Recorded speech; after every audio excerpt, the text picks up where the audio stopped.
mau tahu juga tentang sejarah pekerjaan. Saya bermula jadi guru di Papar tahun 1977. Lepas itu saya jadi jurahebah di RTM. Lepas itu saya jadi pegawai kanan penerangan di Jabatan Penerangan di Kota Kinabalu, ditukarkan ke Semenanjung. Dan di Semenanjung saya bermula bekerja dengan menteri-menteri dari Sabah, bermula daripada Datuk James Songkili tahun 1984 menjadi setiausaha sulit beliau di Kementerian Kehakiman di Kuala Lumpur. Selepas habis Datuk James Songkili, Tun Mahathir ambil kementerian itu sebagai Menteri Kehakiman, tapi pada masa yang sama dia masih Perdana Menteri, dan saya jadi setiausaha sulit kepada Tun Mahathir di kementerian di Kuala Lumpur.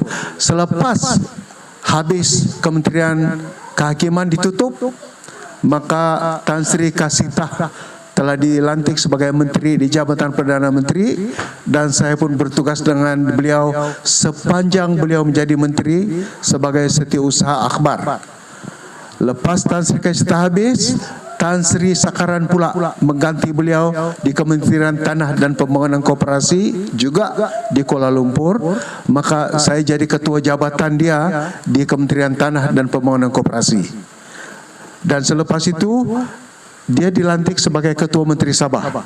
Saya pun ikut di Kota Kinabalu, dipinjamkan ke Kota Kinabalu dan menjadi setiausaha akbar kepada Ketua Menteri, dan saya terlibat untuk mentadbir kerajaan negeri di pejabat Ketua Menteri. Jadi saya sedikit sebanyak faham macam mana kerajaan negeri mentadbir, ditadbir oleh Ketua Menteri dan menteri-menteri di sini. Selepas itu saya dilantik sebagai pengarah protokol negeri Sabah beberapa tahun. Lepas itu dilantik lagi jadi pengarah perhubungan pejabat negeri Sabah di Kuala Lumpur. Dan selepas itu Tan Sri Bernard jadi menteri di Kuala Lumpur, maka beliau bawa saya dan beliau lantik saya sebagai setiausaha sebagai setiausaha politik selama 10 tahun. Selepas Tan Sri Bernard, saya keluar, saya kerja dengan universiti swasta, Master Skill University, dan selepas itu jadi pensyarah di Universiti Malaysia Sabah.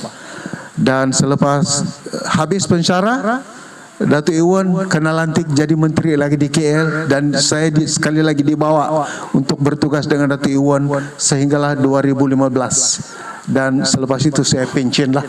Jadi sedikit sebanyak ada pengalaman, tapi sewaktu saya bertugas dengan RTM, saya ingin nyatakan bahawa sayalah orang yang memperkenalkan siaran bahasa dusun oleh RTM.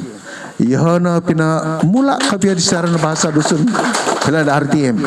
Sorok kapia takdiri nga sekali memesaikana mesti lagu-lagu hiburan kadi pengarah yang sekali nanti aku hira library RTM nga ausok malagu dusun tako di talay. Iso na lagu dusun dati kita ko sunsugari ka karang ako ede sunsugari ka de sansamida dua nama. Jadi ngam tentang na pedinga ngam na tentang na pedinga pen ngia ni Datuk John Kaisah isa walay mien kai penyanyi dia sedia suo kuna dia mau mesai lagu-lagu dusun der nga atok anu minta lain toluna walan nga tok ogumuk no minta lagu-lagu dusun nga pitang galam no minta lagu-lagu kada genre ya lo pedinga apa ni popular gisa mi de baina ogumuk dia lagu-lagu dusun toko. Okey.